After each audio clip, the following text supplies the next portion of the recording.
Okay, I'm gonna go and get the car. All right, Federico, why don't you introduce yourself? Hi, hello. I'm Federico. I have a YouTube channel with Anaconda TV. Anaconda TV. And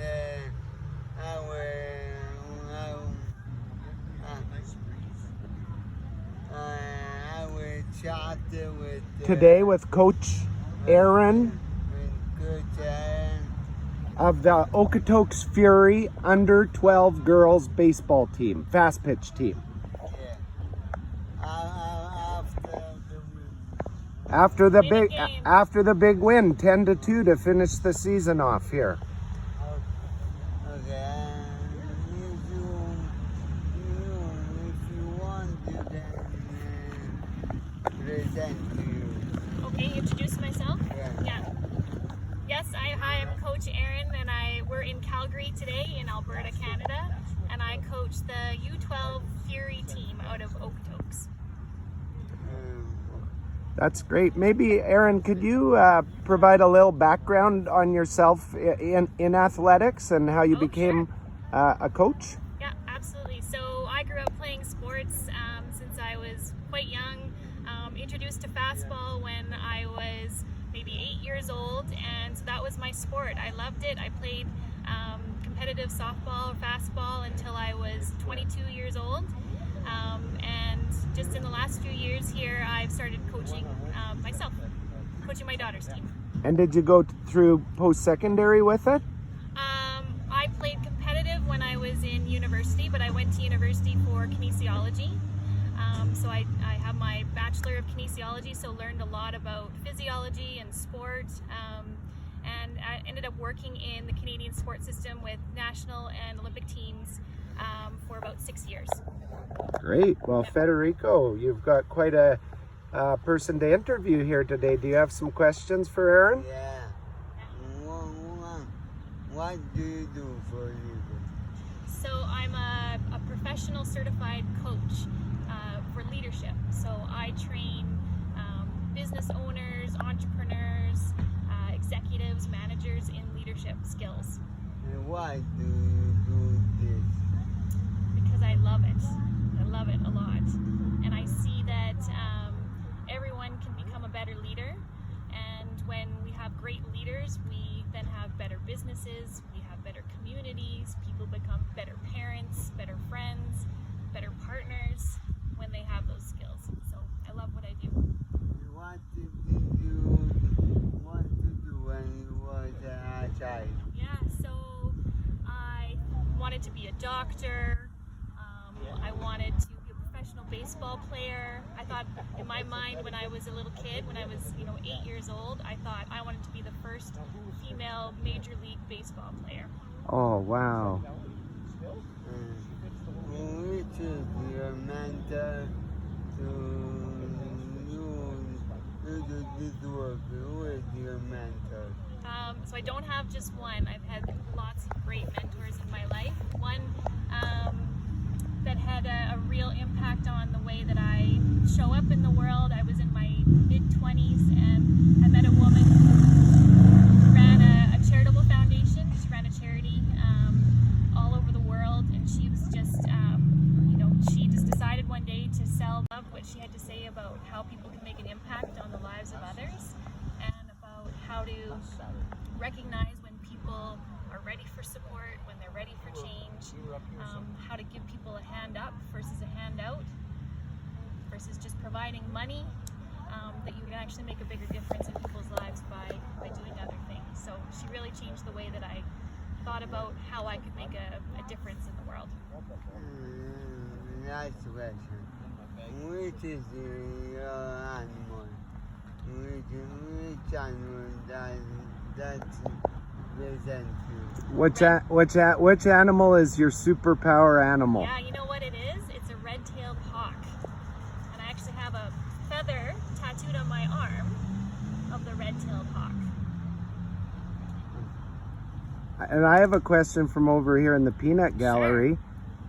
Who would be a couple, three of your athlete role models, and why? So quite a few.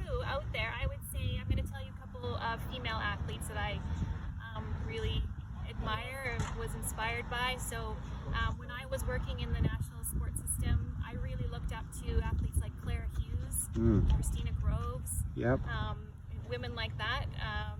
There's amazing female athletes out there that make such a difference, and also showed that you could be a mother, you could also be an athlete at that level, that you could make a difference in your community. So there's amazing women out there doing that. Just again from the Peanut Gallery, mental health is an epidemic in the world right now, and I'm currently working with a young fella who's in a very, very dark time, who is a very, very prolific Western Canadian athlete at one point.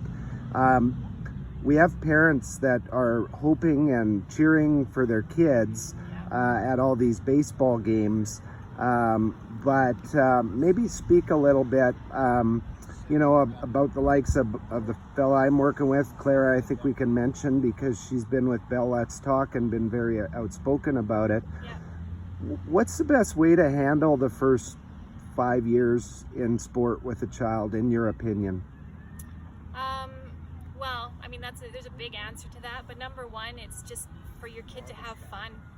It's all about them having fun and building community, in my mind, about making connections with other kids, learning that they are a part of something, that they matter, and it's that simple. It's not about the skill of the sport. It's not about how fast they develop. It's not about if they hit a home run or they make the out or they're the star player on the hockey team. It's about community and about being a part of something.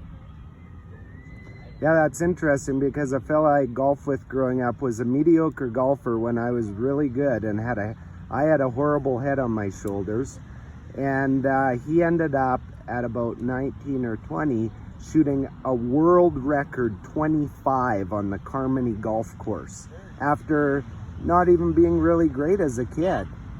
Yeah, you never know. Like, when it comes to skill, it's so hard to predict who's going to be great when, and so there's these kids that develop, it takes them, they're sort of what you call late bloomers, but it's just a different development process for them. And so these teams or coaches or parents that think that if their kid's not great at it right away, that they should just give up on them. Well, and what about the amount of time people are investing? Like, I used to play one hockey game a week and one practice, and I can still step in after not playing hockey for 20 years and play top level hockey. What are your thoughts on that? Well, I mean, short answer is that there's enough research out there that kids should not be specializing as young as they are right now. Well-rounded athletes. There's a lot of great research around Olympians. The number of Olympic gold medalists did not specialize. They were multi-sport families. These were families that encouraged their kids to just get out and play and experience a lot of different kinds of sports. And that's what made them great athletes in the end.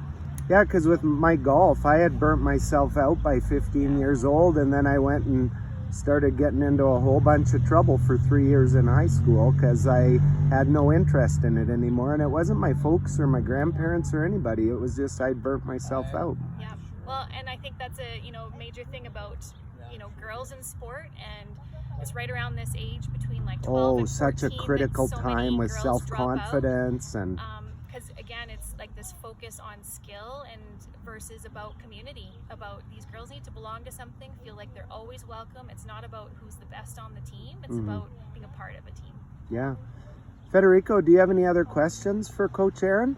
I know. Why don't you close out the session then with a few words?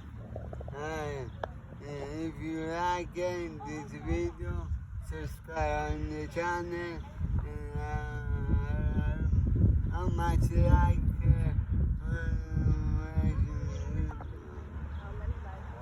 how many likes you want to do?